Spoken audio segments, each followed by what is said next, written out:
नमस्कार मंडळी, स्वागत आहे तुमचं आपल्या खमंग मराठी या चॅनल मध्ये।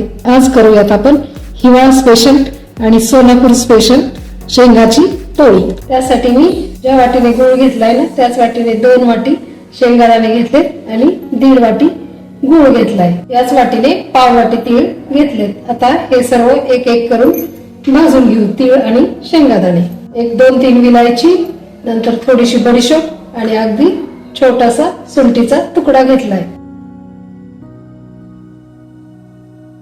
शकताय आपले शेंगदाणे पण मस्त खरपूस भाजून निघाले।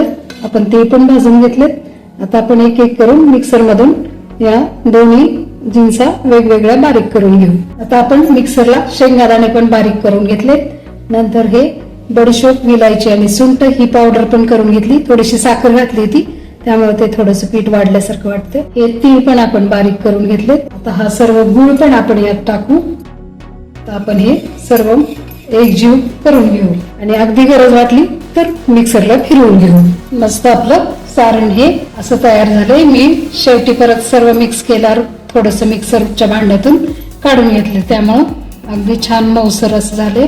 पोळ्या आपल्या लाटताना फुटणार नाहीत। आता आपण पोळ्या लाटून घेऊ।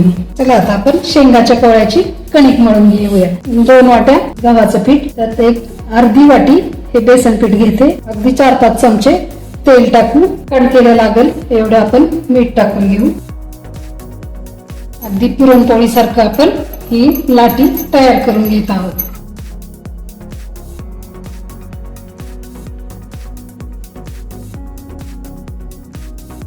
आपण मस्त शेंगाच्या पोळीचा उंडा तयार केलाय। आता तो लाटून घेऊ।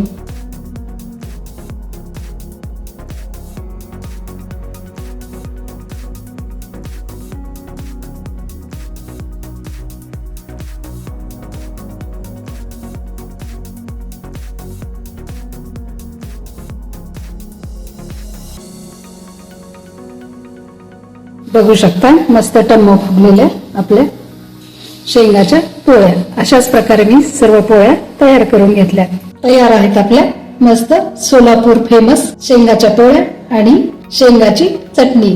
तुम्ही तुपासोबत किंवा शेंगाच्या चटणी सोबत कुठलं जे आवडेल त्या सोबत खाऊ शकता। चला तर मग तुम्ही पण ट्राय करा। कमेंट मध्ये मला नक्की सांगा।